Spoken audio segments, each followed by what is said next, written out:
네, 이제 청와대가 오전 10시에 한광욱 비서실장 주재로 수석 비서관 회의를 열어서 논의를 했다고 하는데 아직 어떤 내용이 나왔는지 어떤 쪽으로 의견이 모아졌는지 이 내용은 아직 전해지진 않고 있습니다. 이 부분은 소식 전해지는 대로 저희가 알려드릴 거고요.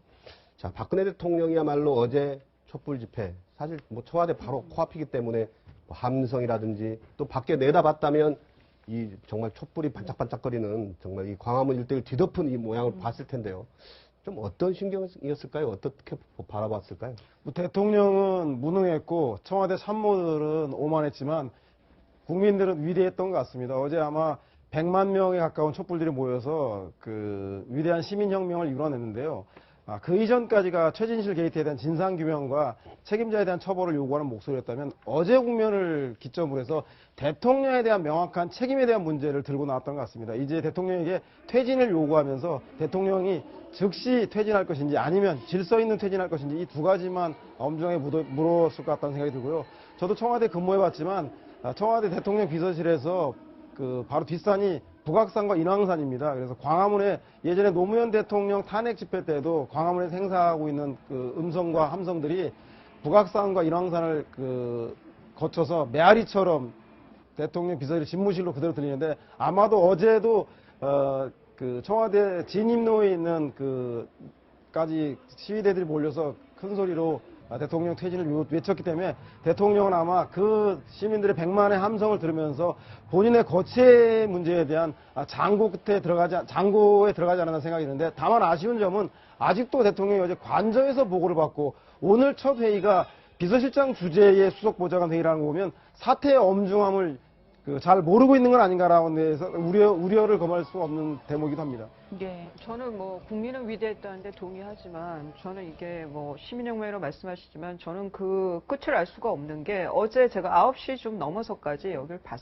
봤는데 그 뭐 야당에서 오거나 아니면 민노총이나 뭐 이렇게 단체 조직에서 온 사람들은 그 깃발 아래서 그래도 좀 이렇게 어디를 가야 되고 이런 뭐 좀 플랜이 있게 움직였지만 그냥 가족 단위라든가 연인 단위 그리고 정말 어떤 이 사회의 불공정성에 대한 분노를 안고 개인적으로 참여했던 시민들은 시간이 지나니까 어디 갈 데가 없어요. 그리고 지방에서 올라온 분들은 또 집으로 내려가야 되고, 그러니까 9시가 넘으니까 흐지부지 이렇게 흩어지는 모습들이 또 있었거든요. 예. 저는 그걸 보면서 그분들이 그런 순수한 마음에 그 시간을 내가지고 그렇게까지 왔는데 야당 쪽에서 도대체 구체적인 대안을 내놓지가 않으니까 매주 토요일 날 모여가지고 그렇게 있다가 흩어지고 무슨 문화 행사 하듯이 되면 어떡하나. 저는 어제 그 모습을 보면서 정말 야당의 무책임한 모습에 대해서 저는, 그러니까 야당이 구체적인 대안을 못 내놓는다는 데 대해서 저는 굉장히 화가 많이 났었고요. 그리고 또 하나는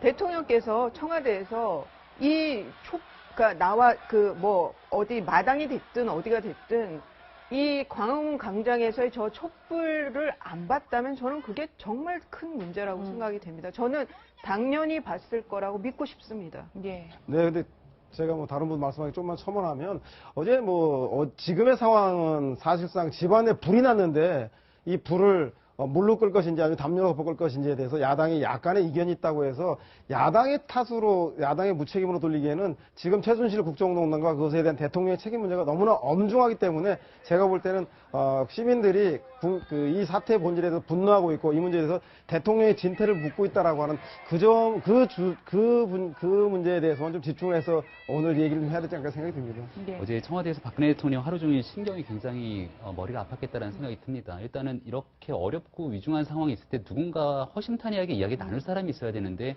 대통령과 가장 지근거리에 있었던 사람들이 지금은 다 구치소에 들어가 있는 것 아니겠습니까? 예. 그러니까 과연 누구와 대화를 하면서 이 난국을 풀어갈까에 대한 고민들이 있었을 텐데 관저에서 하루 종일 보고를 받았다고 합니다. 그러니까 대통령 실장, 한강훈 실장이 임명된 지 얼마 되지도 않았기 때문에 청와대 내부에 있는 참모진과의 관계가 어느 정도 설정돼 있을지도 잘 모르는 상황이고 현재로서는 박근혜 정부의 시작과 끝을 같이 하면서 지금거리에서 대통령께 진언할 수 있을 정도의 사람은 아마 강석훈 경제수석 정도가 아닐까 싶은데 과연 이런 얘기들이 얼마나 전달될지라는 생각이 들어요. 그럼 대통령 스스로가 지금 이 엄중한 시국에 대해서 아주 면밀한 보고를 받고 판단을 내리기 위해서는 주변 사람들의 도움이 절실히 필요합니다. 예. 그 절실히 도움이 필요한 사람들이 현재 청와대 내에서 문제를 풀 수가 없다라면 그동안 친박이라는 이름으로 박근혜 대통령이라는 이름으로 활동했던 새누리당의 정치인들이 있지 않습니까? 저는 그 정치인들이 넋놓고 바라볼 게 아니라 이런 상황 속에서 당장 청와대에 들어가서 문제를 해결하기 위한 진언을 할 때가 왔다라고 보여져요. 여기에 대해서 책임을 지게 했으면 함께 책임을 지든 대통령의 하야를 요구하는 국민들의 목소리가 있으면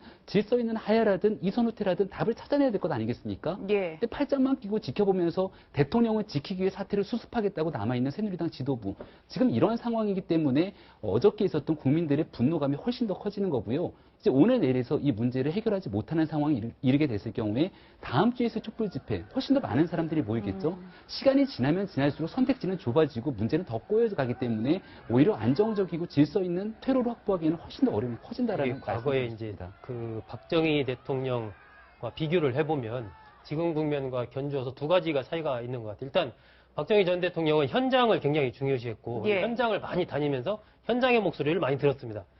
그리고 이제 국정을 운영하는 데 있어서도 이 청와대의 수석비서관들은 말 그대로 비서들이거든요. 그래서 이 청와대 수석비서관 회의 같은 걸 그렇게 많이 하지 않았어요. 제가 알기로는 한 두세 차례 정도 하고 주로 이제 내각의 회의를 많이 했습니다. 그런데 지금 보면 오늘 또 어쨌든 한광욱 비서실장 주재의 청와대 수석비서관 회의가 부각되면서 사실상 이 내각은 거의 지금 한 달 동안 유명무실을 해줘 버리거든요. 그러니까 전국을 박근혜 대통령 나름대로 고민하고 뭔가 수습하기 위한 어떤 기자회견 하든 뭘 하든 이런 대응책을 내놓는 그 방법도 이게 지금까지 많은 문제 중에 하나가 청와대가 너무 많은 권력을 움켜쥐고 했기 때문에 이런 문제가 사실은 벌어진 건데 지금 수습하려고 하는 이 와중에서도 결국 또 어떤 내각의 의견 같은 것들을 그런 수용하는 그런 자리 같은 것들도 마련이 안 되고 특히나 이 가장 민심과 가까이 있다고 하는 이 당. 그러니까 저는 오히려 박근혜 대통령이 수석비서관들에서 거기 의견을 들을 게 아니고 예.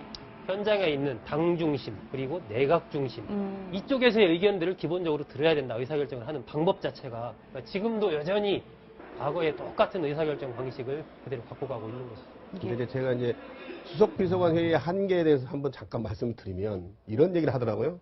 수석비서관 회의 때 대통령이 이제 모두 발언하는데 그걸 각 수석비서관실에서 써서 올려드린다는 거죠, 이렇게. 말씀 자료를. 그럼 그걸 읽는 거죠. 근데 그걸 그 수석비서관이 또 받아 적는 거죠. 자기가 올린 건데. 받아 적고 그걸 이제 또 지시를 하고 이렇게. 그래서 이런 한계가 있다고 들었는데 그건 이제 지나간 얘기고요. 박지원 국민의당 비대위원장이 이제 페이스북에 박근혜 대통령의 이제 심경을 좀 헤아리는 듯한 얘기를 적어 놓은 게 있습니다. 이게 뭐냐면은 이제 청와대 관절한 게 정말 외롭고 힘든 곳이다. 대통령 침실이 운동장이다. 특히나 이제 박근혜 대통령 혼자 이제 지내지 않습니까? 그래서 그렇고 또 대통령 곁에 동생, 조카, 친구가 있느냐. 하물며 18년 기르던 개도 없어지면 마음이 어떻겠느냐. 18년 수족의 3인방, 또 최순실, 김기춘, 우병우 다 떠났다. 안종범 다 떠났다. 박 대통령께서 과연 한광욱 실장과 속 깊은 대화를 나눌 수 있겠느냐. 그래서 이제 한광욱 비서실장과 새로운 수석들이 이제 자리를 채웠는데 이 비서진과 과연 얼마나 허심탄회한 얘기를 나눌 수 있겠느냐 약간 이렇게 좀 지적을 한 거거든요. 그래서 이거 박근혜 대통령 혼자 외로운 결단을 하든지 아니면 좀 기대할 게 없는 거 아니냐 이제 이런 지적을 한 것 같아요. 그리고 그런데 이제 그것에 대해서 이제 청와대 핵심 관계자도 제가 한번 통화를 해봤는데 하는 얘기가 낮에는 참모들하고 이제 가끔 회의도 하고 뭐 대화도 하고 그러니까 좀 괜찮아 보이는데 밤에 정말 걱정된다. 대통령 관저에 혼자 계시기 때문에 예. 정말 특히나 또 최순실 씨 가끔 말벗이 돼줬던 최순실 씨라든지 또 문고리 3인방 이 사람들이 다 떠나버린 상황에서 대통령이 밤에는 얼마나 괴로워할지 또 뭐 잠을 전혀 못 이루고 있다고 들었는데 밤에 정말 걱정이다 이런 얘기를 하더라고요. 그래서 이제 지금 상황이 사실은 어제 촛불 집회다라는 이 거대한 민심이 표출됐기 때문에 대통령이 뭔가 여기에 답을 줘야 되는데 정말 누가 답을 갖다 줄 사람도 없고 스스로 결단해야 되는 과연 가능할 것이냐 이 부분이 이제 걱정이거든요. 그렇죠. 우리가 이런 측면에서 이제 대통령에 대한 동정심을 유발하는 건 절대 아니다라는 말씀 먼저 좀 드리고 싶고, 그럼에도 불구하고 박지원 원내대표 겸 비상대책위원장이 했던 말에는 나름대로 의미가 있다고 보여지거든요. 예. 그러니까 박근혜 대통령이 가지고 있는 문제와 한계에 대해서 이제 모든 국민들이 다 알게 됐습니다. 앞으로도 더 밝혀지겠지만 이 문제에 대한 책임을 묻겠다라고 하는 국민들의 마음 다 알 것이고, 그렇게 될 수밖에 없는 국면이고, 박근혜 대통령의 국정 수행은 거의 불가능에 이르렀습니다. 그렇다면 이 문제를 풀어내기 위한 정치권의 해법이 필요하고, 거기에 대해서는 퇴로를 열어줘야 되는 부분들이 분명히 필요한데, 현재로서는 우리가 객관적인 상황으로 청와대 박근혜 대통령을 바라봤을 때 스스로 문제 해결을 할 수 없는 상황이 이런 것도 사실이거든요. 예. 과거에 노무현 전 대통령의 사례를 보더라도 정말 극단적인 상황에 치달았을 때 취했던 그 안 좋은 선택에 대한 트라우마가 우리 국민들 모두가 갖고 있지 않습니까? 그러니까 박근혜 대통령에 대한 문제에 대해서 단죄, 벌에 대한 부분들은 확실하게 하더라도 어쨌거나 이 상황을 마무리 짓기 위해서는 정치권의 결단과 헌신이 굉장히 필요한 상황이기 때문에 저는 박지원 비대위원장의 이 같은 메시지에 굉장히 좀 깊은 의미를 좀 부여하고 싶다는 생각이 들고요. 국민의당뿐만이 아니라 이젠 더불어민주당 차원에서도 이 문제 해결에 위한 팔을 좀 걷어붙일 때가 됐다. 어제 이제 문재인 전 대표 발언에 따르면은 결국은 마지막 국민들의 이 엄중한 목소리에 따라서 장외투쟁을 계속할 수도 있다는 메시지를 보였는데, 장외투쟁의 역할에 대한 국민과 시민단체 여러 사람들의 역할이 있다면 예. 그 역할들을 정치권의 역할을 담아낼 수 있는 것들이 바로 국회의원들의 역할 아니겠습니까? 이런 측면에서 유력 대권주자의 문재인 전 대표의 행보가 굉장히 중요하기 때문에 거기에 대한 앞으로의 이 엄중한 상황을 어떻게 풀어갈 건지에 대한 대안 마련에도 좀 신경을 써주시길 부탁드리고 싶어요. 예. 네, 정치적 경쟁자에 있는 정당에 있는 비대위원장이 자신의 대통령 비서실장의 경험을 비추어서 대통령에 대해 연민과 동정을 표하는 것 같고요. 아시다시피 김대중 전 대통령도 임기 마지막에 새 아들의 그 최규선 게이트 연루 의혹 때문에 감옥에 보내고 사과하면서 거의 관저 밖을 나오지 않고 관저에서 거의 마지막 임기를 보내고, 유일하게 대통령이 기분 좋게 하는 비서실장 방법이 군에 시찰을 간다던가 외국에 국빈으로 나갈 경우에 국가 원수로서 대우잡을 받기 때문에 대통령이 잠깐 기분이 좋아지는 것 말고 그런 고육지책을 할 정도로 비서실장이 지근거려서 대통령을 본 심정을 얘기한 것 같은데, 다만 저기서 좀 생략된 말은 제가 볼 때는 아무도 상의할 사람이 없으니 이제 즉시 거취를 결정하고 청와대에서 나와야 되는 것 아니냐라고 하는 이야기는 차마 지금 상황에서 하지 못하는데, 아마도 어제 100만 시민들의 촛불의 명예혁명을 보고 골든타임인 이번 주 안에 대통령의 거취를 표명하지 않는다면 박지원 대표는 누구보다도 맨 선봉에 서서 대통령을 모셔본 비서실장이지만 그 이전에 국민을 모셔야 하는 정당의 대표로서 아마도 제가 볼 땐 대통령이 스스로 진퇴를 표명하지 않는다면 다음 주말 정도에는 누구보다도 촛불 시위, 4차 촛불 시위에 국민의당과 박지원 대표가 맨 앞장서지 않을까. 대통령을 잘 알기 때문에 그가 선택할 수 있는 카드는 그것이라는 생각이 좀 듭니다. 예, 거취를 말씀하셨는데 어제 촛불 집회를 지켜본 박 대통령 앞으로 어떤 선택을 하게 될까요? 지금 이제 할 수 있는 거는 뭐 야당이 어떻게 나오냐에 따라서 저는 대통령의 선택도 달라질 수 있다고 봐요. 그래서 제가 계속 지금 야당의 책임을 묻고 있는데, 그 야당의 책무에 대해서 묻는 거죠. 책임이 아니라. 그러니까 야당에서 지금 확실한 총리 후보를 내놓고 이 총리가 지금 뭐 연착륙으로 조기 대선이 됐든 뭐가 됐든 이 국정을 끌어갈 수 있으니 대통령께서는 결정을 내려라. 완전히 이선을 후퇴하든지 아니면 사퇴를 하든지 거기에 결정을 내려라고, 저는 야당이 대안을 제시를 해주면 대통령이 그나마 결단하기 쉬운 거 아닌가, 저는 그런 생각이 들어요. 근데 뭐 야당이 이런 게 없다고 하면은 대통령은 뭐 지금 국회에서 총리 후보는 못 내놓고 있는 상황이며 그냥 이기적으로 그대로 나는 뭐 트럼프한테 당선자한테 전화 걸고 뭐 한미 FTA나 뭐 앞으로 일들이 많은데 그대로 예. 그냥 갈 수 있는 거 아닌가요? 이렇게 되면은 그러면은 이 지리멸렬한 이 대치 정국으로 쭉 가면 손해는 누가 보냐 이거예요. 결국은 국민이 손해 봐야 되고 나라가 손해를 봐야 되는 건데, 그러면 지금 대통령이 이 야당이나 뭐 국회에서 이러고 있는 상황에서 도장만 들고 있는 대통령이 어떻게 되겠냐고요. 이 상황이면 도장만 들고 있는 대통령이 될 수가 없는 거죠. 그러면 저는 야당에서 뭘 요구하는지조차도 헷갈리고, 이제는 야당이 좀 각 대통령 후보별로, 다 차기 대선 후보별로 뭐 좀 확실한 구체적인 플랜을 내놔라, 로드맵을 내놔라. 예. 저는 요구할 때가 됐다고 봅니다. 예. 이게 이제 뭐 크게 봐서 4.19 때도 마찬가지였고, 일단 어떤 이 헌정에 큰 붕괴 내지는 혼란이 왔을 때 결국은 이제 국회가 중심이 돼서 과도 내각 같은 걸 수립하고 이렇게 해서 갔었거든요.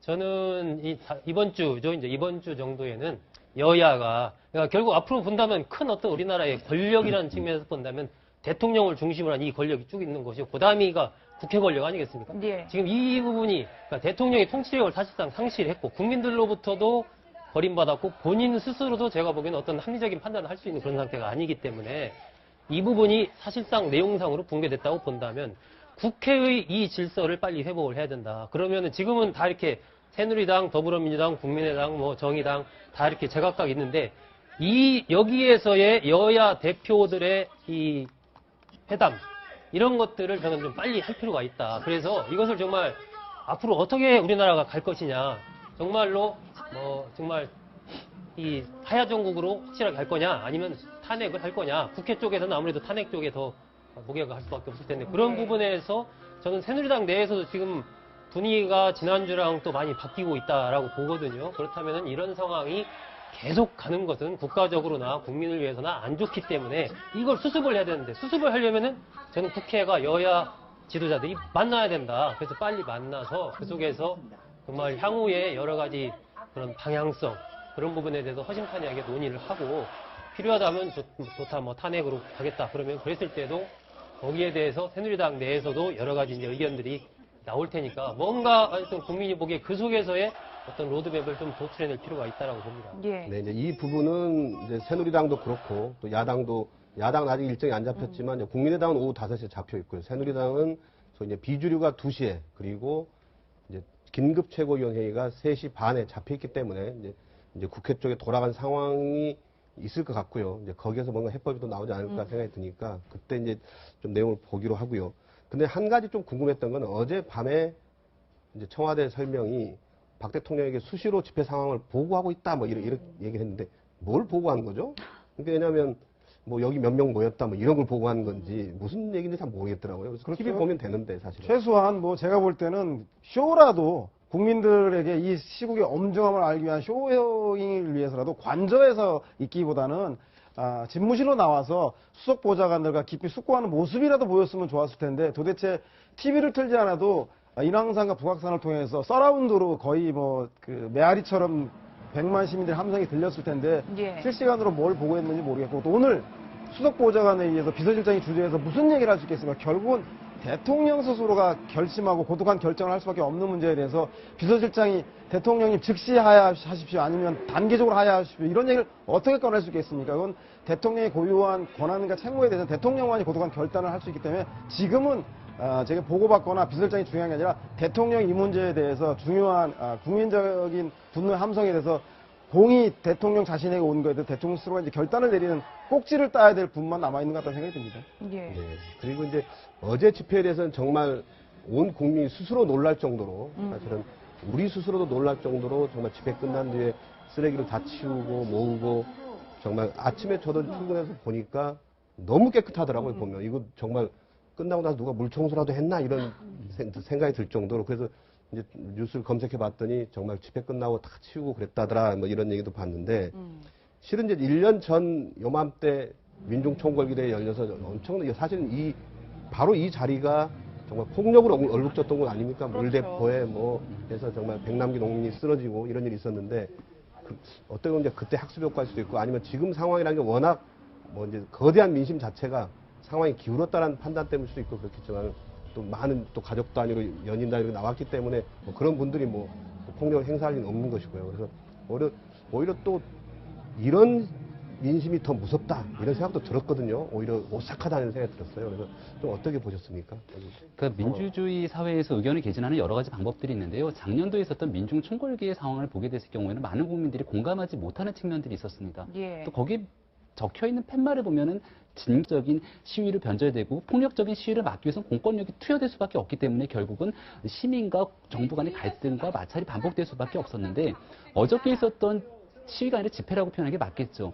촛불 집회 장면들을 저도 유심히 한 몇 시간 동안 지켜보니까 가족 단위로 그리고 뭐 본인끼리 또 친구들끼리 나온 경우들도 있고 유모차를 끌고 나온 시민들도 있고 정말 한 분 한 분이 자기들의 목소리를 내보기 위해서 한 번도 이런 집회나 시위에 참여해보지 않은 사람들의 참여가 굉장히 많았다는 걸 볼 수 있고요. 그렇게 성숙된 시민의식 하에서 내는 목소리들이 만약에 불법적이거나 폭력적인 형태로 조금이라도 변질이 되는 순간 원래 애당초에 내고자 했던 목소리가 변질될 수 있다는 두려움과 위기의식을 국민들 모두가 잘 알고 있었던 것 같습니다. 네. 그렇기 때문에 어저께 있었던 사람들의 메시지들이 더 또렷하게 청와대에 전달될 수 있었고 외신들도 사실 어저께 있었던 대한민국의 이 상황에 대해서 굉장히 관심을 갖고 있었는데 이 어마어마한 100만 명이나 가까운 사람들이 모였음에도 불구하고 특별한 유혈 사태가 발생하지 않는가 하면 끝나고 났을 때 이렇게 질서정연하게 하는 모습들을 보면서 과거와 달리 대한민국의 민주적인 시민의식이 굉장히 발달했구나. 그럼에도 불구하고 이것들을 담아내기 위한 정부의 그릇이 너무 작기 때문에 이것들을 제대로 극복할 수 있는 과정을 거친다라면 대한민국이 한 단계 더 도약하고 발전할 수 있는 계기가 될 수도 있겠구나라는 희망적인 모습도 저는 있었다고 봅니다. 예, 이수희 변호사님, 법원이 이례적으로 내자동 로터리까지 행진을 허용을 했단 말이에요. 또 일각에서는 그래서인지 시위 집회의 북방한 개선이 북상했다 이런 표현을 하기도 하는데 어떻게 보시나요? 원래 이제 집시법상으로는 대통령 관저 100m 네. 안에는 절대 이제 집회를 못 해요. 그런데 지금 가장 청와대에서 가까운 게 한 200m, 한 500m 정도까지 지금 허용을 한 거예요. 예. 거기에 대해서 당초 경찰은 교통 소통에 뭐 방해가 된다 그래서 좀 제한적으로 허용을 했었는데 서울행정법원에서의 결정 그 이유를 보면은 집회 취지나 집회 목적에 대해서 그 결정문에 이렇게 느낌이 뉘앙스가 아주 백분 공감하는 그런 그걸 느낄 수가 있어요. 그리고 이전까지 두 번의 집회가 대단히 평화롭게 끝났기 때문에 어제지만 그때는 이제 저 집회 있기 전이니까 이번에 집회도 평화롭게 진행이 될 걸로 기대한다라고 해서 이제 이례적으로 200m 한 500m까지 허용을 했어요. 근데 무엇보다도 저는 법원의 이 결정은 현 여론을 뭐 의식했다가 아니라 그냥 그대로 느끼면서 그대로 공감하고 내놓은 결정이 아닌가 그런 생각이 듭니다. 예. 원래 이렇게 집회하면 모든 중요한 문제도 그렇고 조용필은 맨 마지막에 나온다는 얘기 있지 않습니까? 원래는 예전에 4.19나 5.18 6월 항쟁 같은 경우는 소위 말하는 시민사회 단체나 학생 운동권에서 먼저 의식화된 분들이 선도 투쟁을 하고 그리고 나중에 국민들이 따라 나온 거였다면 예. 87년 6월 항쟁을 기점으로 해서 이제 전문적인 그런 시민사회단체나 운동권들이 앞장서기보다 전체 국민들이 이 문제 나라의 주인이다. 내 문제는 내가 해결한다는 생각을 가지고 나온 것 같고요. 어제 결정판이 그간 언론과 그리고 정당과 시민사회단체에서 일관되게 주장해 오던 것을 지켜보던 국민들이 마지막에 이제 조용필이 되어서 활용점정에 그 점을 찍었다고 생각하고 100만 명이 모였다는 생각이 들고요. 그야말로 제가 볼 때는 위대한 시민혁명이라고 할 수 있는 게 내자동에서는 흥분한 일부 시위대에 의해서 일촉즉발의 위기 상황이 발생했음에도 불구하고 예. 시민들 스스로 질서 평화를 외치고 일부 시위대가 경찰의 방패를 뺏어서 뺏자 많은 시민들이 설득하면서 그 방패를 다시 돌려주면서 서로 차분하게 질서를 유지해 나가는 모습을 보고 저것이야말로 제가 볼 때는 우리 국민들이 가지고 있는 위대함이 아니라는 생각이 들고요. 결국은 청와대에 더 1m, 2m 다가가는 게 중요한 게 아니라 예. 이 문제에 대해서 많은 국민과 공감하고 소통하고 거대한 촛불에 대함성을 만들어 놓은 이것이 더욱더 중요하다는 것을 국민들 스스로는 누구보다 더 잘 깨우치고 있는 것 같고요. 따라서 대통령도 나와 있는 사람이 100만 명밖에 되지 않았다. 나머지 안 나온 사람이 더 많다. 나에게는 5%의 지지율이 남았다라고 하실 게 아니라 95%의 국민들과 저 자리에 모인 100만의 함성을 듣고 그런 시민들의 성숙된 모습, 민주주의에 대한 성숙함에 화답하기 위해서라도 대통령께서 진퇴를 분명히 결정해서 저 집회가 또다시 다가오는 토요일, 그 다음 토요일에도 이어지지 않는 대통령의 결단이 있어야 될 거라 생각이 듭니다. 예. 네. 예, 그동안에 보면 이제 우리 사회가 굉장히 민주화가 되고 또 사회적으로도 발전 수준이 굉장히 높아졌습니다. 그런데 최근에 전개된 이른바 최순실 이 게이트 관련된 부분들은 국민들이 보기에는 이 한참 뒤처진 시대착오적인 일들이 실제로 일어나고 있었던 거예요. 이원종 전 비서실장도 얘기를 했지만 뭐 봉건 시대에도 있을 수 없는 일이 실제로 일어나니까 예. 이게 도대체 이게 뭐냐. 그러니까 어제도 구호가 저는 뭐 두 개로 딱 압축하면 이게 나라냐. 이거와 박근혜 대통령은 퇴진하라. 이게 딱 요약할 수 있다고 보는데 그러다 보니까 이 국민들이 느끼는 어떤 참담함과 어떤 그 분노 이런 것들이 굉장히 큰 거고 이 공감대가 굉장히 이게 확산이 큰 겁니다. 그러다 보니까 예를 들면 이 집회를 막아야 되는 경찰들도 사실은 내용상으로 공감을 하는 거예요. 네. 그러니까 적극적으로 예전처럼 막 이렇게 이렇게 폭력적으로 뭘 할 수 없는 그런 상황이고, 참가하는 사람들도 여기 참가는 하지만 이게 나 혼자가 아니고 모든 사람이 나와 함께 하고 있다라는 믿음을 가지고 참가를 하는, 이 공감대가 지금 이렇게 쫙 퍼져 있다 보니까 자연히 이제 그런 속에서 평화적으로 집회가 될 수밖에 없는 것이고, 사실은 아까 그 앵커께서도 말씀하셨지만 이런 부분이 저는 더 무섭다고 봅니다. 그러니까 예. 소규모의 인원이 어떤 의사를 결정을 한 걸 알리고 뭔가 홍보를 하기 위해서 좀 폭력적인 방법, 목소리를 높이는 이런 부분들은 이제 공감대가 크지 않기 때문에 그걸 알리기 위해서 막 그렇게 가는 건데, 이 부분은 모두 다 공감하고 있기 때문에 그럴 필요가 없는 거예요. 그냥 그 장 자체가 하나의 어떤 문화 행사, 축제의 장이 되는 것이고, 하지만 이러한 부분들이 또다시 이것이 부응하지 않고 이것조차 배신나겠다라는 그런 상황이 오게 된다면, 저러한 부분들이 정말 엄청난 또 다른 이제 큰 물결로 다가설 거기 때문에, 저런 부분들을 저거 그냥 별거 아니네, 반은 그냥 놀러 나온 거 아니야, 이런 식으로 저 민심을 판단한다면 그건 정말 엄청난 오판을 하는 것이기 때문에, 지금 저 상황을 대통령 포함해서 모든 정치권이 정말로 엄중하게 받아들이고 빨리 해결책을 내는 쪽으로, 그것이 어떤 형식이 됐건 간에 빨리빨리 여야가 좀 머리를 맞대야 될 것 같습니다. 예. 네, 이제 1987년 6월 항쟁 때는 처음에 이제 학생운동권이라든지 중심이 돼서 했지만은 중간에 넥타이 부대들이 이제 등장한 거 아닙니까? 퇴근길에 아니면 점심시간에 길거리에 나서서 이제 박수 치다가 또 같이 뛰어들어서 돌도 던지고 이제 이런 넥타이 부대들이 가세하면서 이제 소위 이제 민심이 완전히 다 넘어갔다, 이반했다, 정권이 이반했다, 이게 하나의 기준이었는데, 어제라든지 최근에 이제 모습은 정말 넥타이 부대다가 아니라 거의 가족들이 그냥 같이 나오는 거잖아요. 손잡고 정말 어르신, 아이 다 손잡고 나와서 정말 내가 구호 하나 외치는, 크게 외치고 뭘 물리적으로 행동하는 건 아니지만 그저 나와서 소리 한번 몇 번 지르는 것만으로도 동참하고 이런 양상이기 때문에 정말 온 국민의 마음이 담겨있다 이런 느낌이 들고요. 이게 하나의 민주주의의 이제 거대한 교육장이 된 거고요. 어제 저도 이렇게 저도 이제 큰딸애가 대학생이라 같이 가자고 하더라고요. 그래서 제가 같이 데리고 한 2시간 이렇게 쭉 갔는데, 하나의 이게 교육장입니다. 제가 보기에는. 예. 많은 학부모들이 이제 아이를 데리고 나와서 이것이 역사의 현장이다. 이것이 민주주의가 만들어가는 과정이다. 라는 측면에서 아이들을 데리고 나왔다라고 이야기를 하는 그런 모습들을 보면서, 이런 부분을 우리가 잘 승화를 시키면 우리 사회가, 대한민국이 더 한 단계 발전할 수 있는 그런 오히려 모멘텀이 돼야 되고 반드시 그렇게 좀 만들 필요가 있겠다 하는 그런 생각이 들었습니다. 예. 네, 저 이제 1987년 당시에 아마 화면인 것 같고요. 그 당시에도 이제 가장 많이 운집했다는 게 또 이제 7월 9일 날, 1987년 7월 9일 날 고 이한열 씨 장례식 때, 연결식 때 이제 가장 많이 운집했다고 그랬거든요. 그게 당시 기사를 찾아보니까 전국적으로 150만, 그리고 이제 서울에서는 한 30만 모였다 이랬었는데, 그때만 해도 이제 서울시청 중심으로, 당시 이제 분수대도 있고 그래서 서울시청 앞 광장을 중심으로, 지금 이제 사진이 나오는데요. 저게 이제 아마 노제를 하는 모습인데, 저 정도, 정말 서울시청 광장을 넘쳐나가지고 남대문 쪽으로, 저게 이제 우상호 당시 연세대 총학생회장이죠. 이한열 군의 영정을 안고 있는 그 양김 씨 모습도 있고요. 이제 그런 양상이었는데, 지금은 완전히 다르게 이제 북방 한계선은 정말 저게 이제 세종로 사거리 쪽으로 진출하려 하니까 철사 쏘는 모습이거든요. 그러니까 그 이상을 넘어가지 못했거든요. 그러나 지금은 오히려 평화적으로 이제 이순신 장군 동상, 그리고 그 뒤에 세종대왕 상, 그리고 광화문 광장 북쪽까지 진출이 됐고, 어제는 이제 법원에서도 내자동 로터리까지도 허용한다, 이런 상황이 있었습니다. 그리고 어제 이제 좀 재미있었던 게, 이제 많은 시민들이 정말 자발적으로 아이디어를 내가지고 여러 가지 막 준비를 해가지고 길거리에 나왔거든요. 특히 학생들이 많이 들고 나왔는데, 최순실 코스프레 이걸 한 게 있었어요. 이 사진이 굉장히 어떤 학생 같았는데, 최순실과 똑같은 어떤 모습을 하고 안경을 끼고 제 서가지고 이제 휴대전화 들고 이렇게 나와 있었는데, 정말 비슷하죠. 예.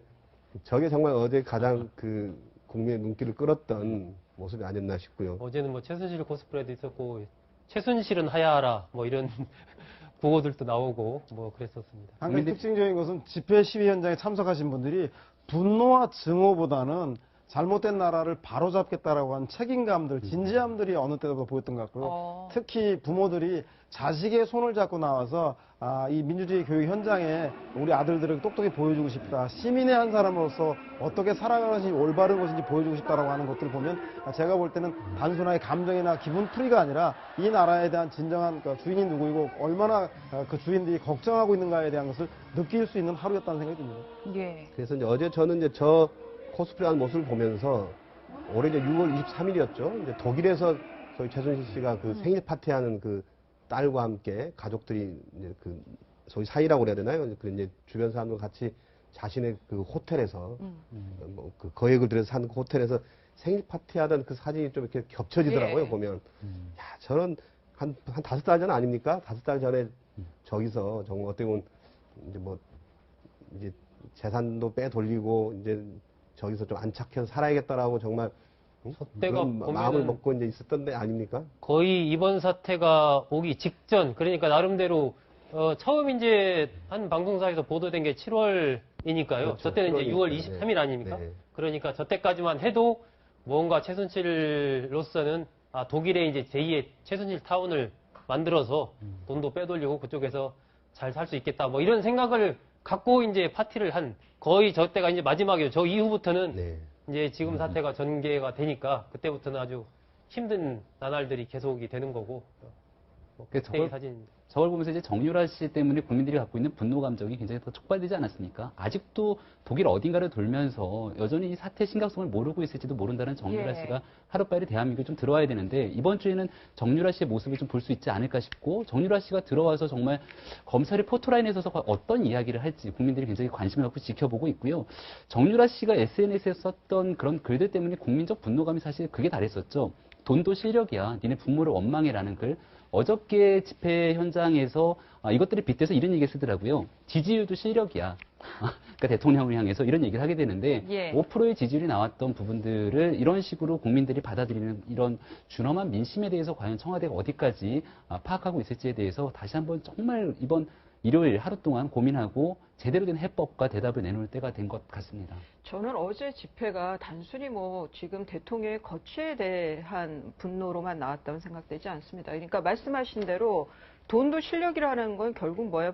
부모 잘 만나면 그 뭐 교육 혜택도 잘 받고 그 다음에 뭐 탈세나 뭐 이런 걸 해서 또 자본을 기초로 해가지고 또 그 자기가 어떤 좋은 자리를 들어가고 아니면 어떤 사람 인맥 통해서 상급 행정관도 그냥 툭툭 들어가고 뭐 이런 불공정한 일체에 대한 기득권 세력에 대한 반발심도 저는 굉장히 크다고 봅니다. 그러니까 이 뭐 대통령 거취에 대해서만 머무는 게 아니라 이후 대한 세력들이 가져야 되는 그 화두가 뭔지, 어젠다가 뭔지가 어제 집회에서 저는 제대로 보였다고 생각하고요. 그 민심에 대해서 좀 깊게 고민하는 정치권들이 됐으면 하는 바람을 다시 한번 해봅니다. 뭐 정유라 씨, 최순실 씨 제가 볼 때는 너무 일찍 파티에 우리 샴페인을 당이 터뜨린 건 아닌가. 취한 입장과 앞으로의 네, 지금 이제 새누리당의 비주류 모임이죠. 그러니까 시국 비상회의, 좀 나열을 했습니다. 비상시국회의가 열려서 여러 지금 김재경 의원이 얘기하고 있는 것 의원님들과 같습니다. 당협위원장들께서 좀 들어볼까요? 의견을 들을 수 있는지 주셔서 모르겠네요. 네. 조속한 국가 안정을 위해서 각자의 역할을 하면서 수습이 되는 이런 이 성과가 있기를 오늘 기대해 봅니다. 감사합니다. 아마 이제 김무성 전 대표, 그다음에 유승민 의원, 그다음에 오세훈 전 서울시장, 또 김문수 전 경기도지사 이렇게 대부분이 많이 참석했다고 그러고요. 합니다. 오늘 저 시국회의에서는 아무래도 저게 이제 어떤 당 지도부의 진퇴 문제라든지 여러 가지 대통령과 관련된 탈당 문제라든지 이런 것도 얘기가 되겠지만은 조금 더 그보다는 좀 더 큰 틀에서 이제 어제 표출된 그러한 민심을 새누리당이 어떻게 받아들일 것인가 이 부분을 둘러싸고 아마 그 정도보다 조금 더 나간 논의들이 좀 많이 진행될 것으로 그렇게 좀 짐작이 되고요. 거기에 대해서 아마 과거에는 이렇게 친박 비박 강하게 이렇게 부딪히는 그런 모습을 보였는데 저는 아마 지금 상황 자체가 이렇게 친박계에서 강하게 여러 가지 비박계에서 나오는 얘기들을 받아칠 수 있는 상황은 안 되는 것 같다. 그렇기 때문에 해법에 대해서는 좀 차이가 있겠지만은 어떤 식이든 좀 오늘이 새누리당의 향 운명을 가르는 아주 중요한 그런 회의가 될 것 같습니다. 네, 지금 이제 속보가 또 들어와 있는데요. 오늘 이제 검찰이 대기업 총수들을 어제부터 차례로 소환 조사하고 있는데 조양호 한진그룹 회장이 출석했다고 합니다. 아마 이제 평창 올림픽 조직위원장을 경질하게 된 경위, 소위 이제 최순실 씨라든지 차은택 씨라든지 이런 쪽에서 어떤 뭔가 압력을 받고 이런 일이 벌어지지 않았는지 이런 부분에 대해서 조사를 하는 것 같습니다. 계속 속보 나오면 바로바로 전해드리겠습니다. 네. 지금 2011년 말에 지금 이제 박근혜 대통령이 당시 비대위원장으로 해서 저런 원내 모여서 연석회의를 하는 걸 이제 제가 그때 원외위원장이라서 참석을 했었는데요. 한 예. 이틀 동안 했었는데 사실상 자기 준비해오는 원고 읽고 들어가는 게 전부예요. 저런 회의에서 그냥 자기 얘기하다가 들어가는 거지 저게 그렇게 실속 있는 어떤 집결된 의견을 내놓을 만한 회의는 사실 아닙니다. 저게 다만 좀 상징적으로 원외위원장까지 포함이 되니까 좀 여론에 대해서 그러나 좀 저는 잘- 저희가